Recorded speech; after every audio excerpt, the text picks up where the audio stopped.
Assalamualaikum warahmatullahi wabarakatuh. Halo Sobat Umi, selamat siang. Semoga bahagia dan sehat selalu ya Sobat Umi. Saya Rima Nabilah akan memandu jalannya podcast pada siang hari ini.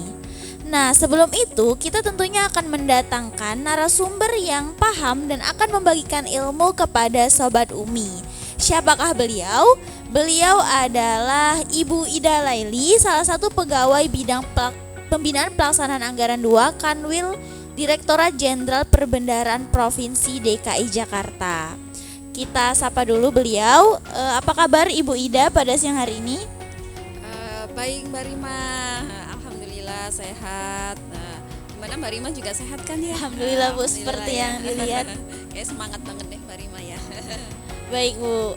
Nah, sebelum itu mungkin Ibu Ida mau say hi dulu kepada Sobat Umi yang akan menyimak podcast kita pada siang hari ini, Bu. Selamat siang sahabat-sahabat Umi, sahabat kita ini ya, bertemu lagi. Kali ini mungkin kita akan membahas apa sih Umi itu, bagaimana sih Umi itu. Mungkin biar sahabat-sahabat semua lebih mengenal apa itu Umi ultramikro itu. Wah, pembahasan hari ini sangat menarik ya Bu, terkait Umi. Mungkin Sobat Umi pada penasaran nih, sebetulnya Umi itu apa sih Bu? Terus bagaimana pentingnya Umi? Terus kenapa pemerintah harus turun tangan gitu untuk melakukan pembiayaan Umi seperti itu ya Bu? Ya, ini Mbak Rima. Kita ketahui ya, sobat Umi sekalian. Apa sih Umi? Umi itu apakah itu bukan ibunya anak-anak ya? Iya betul. Umi itu adalah ultramikro ya. Itu adalah program kredit pemerintah, fasilitas pembiayaan yang diberikan pemerintah untuk para pelaku usaha ultramikro ya. Ultramikro itu di bawahnya mikro. Jadi benar-benar untuk para pengusaha yang kelas menengah ke bawah, yang rendah gitu, masih di bawah itu yang kita sasar. Itu bisa berbentuk konvensional maupun syariah. Jadi kalau dulu masih konvensional, sekarang udah ada syariah, Mbak Rima. Jadi itu diperuntukkan bagi para usaha ultramikro yang tidak dapat mengajukan kreditnya ke perbankan. Jadi istilahnya bankable ya. Jadi mereka tidak dapat mengajukan ke kredit ke perbankan itu dengan berbagai macam ini ya, kendala ya. Yang pertama di persyaratannya itu. Jadi persyaratan di perbankan itu paling enggak harus ada jaminan atau ada surat-surat yang harus dipenuhi seperti surat izin atau izin usaha seperti itu ya. Jadi mereka itu benar-benar tidak bisa kalau seandainya agunan itu ya. Kalau agunan itu jangankan mereka punya agunan ya, terkadang aset aja mereka minim banget gitu ya.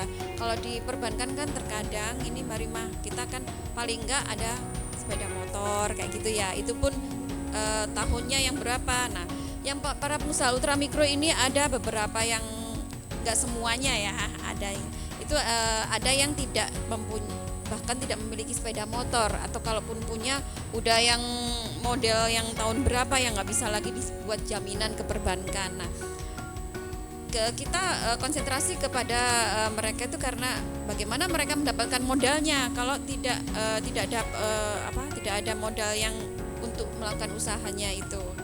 Kemudian di samping untuk melakukan usaha ini Mbak Rima, Umi itu bagusnya gini.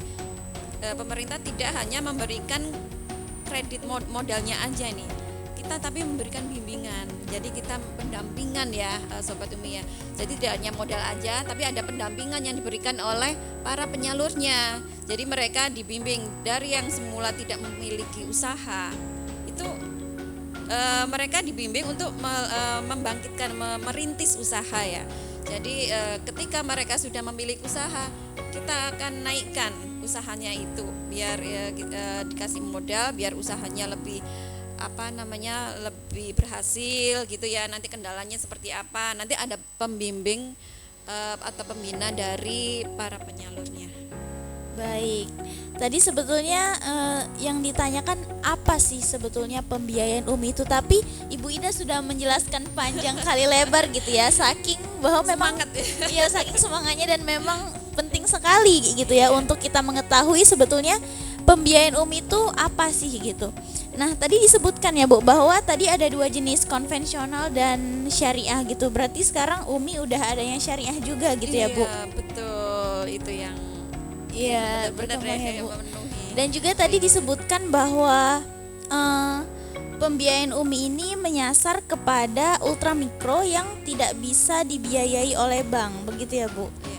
Terus juga terkait pembiayaan UMI juga ternyata dilakukan pembinaan seperti itu ya Bu. Jadi ultramikro bukan hanya diberikan modal, tapi juga diberikan pembinaan untuk meningkatkan Betul. usahanya, begitu. Baik Bu, selanjutnya nih, tadi kan kita udah tahu ya pembiayaan UMI itu apa. Nah sekarang Sobat UMI, mungkin Sobat UMI udah pada penasaran nih bagi yang pengen mengajukan ultramikronya atau UMI-nya. Nah apa sih Bu syarat-syarat yang harus dipenuhi oleh debitur untuk mengajukan pembiayaan UMI ini? Susah atau mudah sih Bu sebetulnya syarat yang harus dipenuhi? Ini emang program pemerintah yang benar-benar bersahabat gitu ya. Sahabat. Jadi kita hanya syaratnya itu mudah banget dan kita gampang gitu ya. Jadi asal memiliki KTP elektronik. Jadi memang yang disasar itu adalah penduduk setempat. Nah itu ya. Jadi kalau lain daerah nggak bisa, harus mengajukannya di tempat sesuai dengan KTP elektroniknya. Kemudian kita bisa mengajukan sampai 20 juta loh. Kalau dulu 10 juta, sekarang bisa sampai 20 juta. Wah, cukup Jadi besar. tidak memerlukan yang susah-susah ya, surat-surat nggak ada, cuman KTP itu aja. Dan kita kan otomatis kalau emang KTP kan WNI. Iya betul Bu. Terus juga ternyata syaratnya mudah gitu ya Bu, dan setiap orang tentunya pasti tentunya punya KTP lah ya Bu Iya. sebagai WNI. Nah Bu, setelah Sobat UMI tahu nih syarat apa yang harus dipenuhi untuk mengajukan pembiayaan UMI ini, di mana sih Bu sebetulnya kita bisa mengajukan pembiayaan UMI itu gitu untuk mendapatkan modal juga pembinaan dari pemerintah? Iya. Jadi seperti tadi ya yang saya jelaskan di depan, kalau memang pembiayaan UMI ini diperuntukkan bagi yang tidak dapat mengajukan kredit ke perbankan, otomatis nggak mungkin bisa ke perbankan ya, kita jadi betul. kerjasama. Jadi pembiayaan UMI itu kan fasilitas dari pemerintah melalui Mbak Rima, melalui pusat investasi pemerintah. PIP ya Jadi Bu. Satker PIP itu di bawah Direktorat Jenderal Pembendaraan, itu ya itulah yang menyalurkan atau mengelola dananya untuk disalurkan ke para penyalurnya. Nah, penyalurnya siapa saja? Nah, itu adalah ada Pegadaian, ada PNM. PNM itu Permodalan Nasional Madani, dan BAV, Bahana Arta Ventura. Jadi ada 3. Kalau jadi Sobat UMI nanti bisa datang ke Pegadaian setempat. Kemudian PNM, Permodalan Nasional Madani, kemudian BAV. Nah, kalau BAV ini itu adalah penyaluran yang tidak langsung namanya itu, Mbak Rima.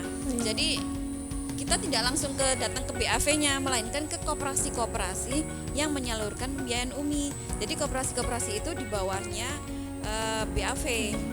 BAV tidak menyalurkan secara langsung. Oh Itu, Mbak begitu, Rima. baik-baik. Ingat ya tadi Sobat UMI ada Pegadaian, PNM, dan BAV, begitu ya Bu. Baik, nah setelah kita tahu ya apa itu pembiayaan UMI, syaratnya, di mana kita bisa mengajukan pembiayaan tersebut, tentunya kita mesti tahu nih Bu, debitur yang bisa mengajukan pembiayaan UMI itu biasanya debitur yang bergerak di bidang usaha apa sih Bu biasanya? Oh iya. Jadi sebenarnya kalau persyaratan harus debitur yang bergerak usaha apa nggak ada, Mbak Rima ya. Jadi kita benar-benar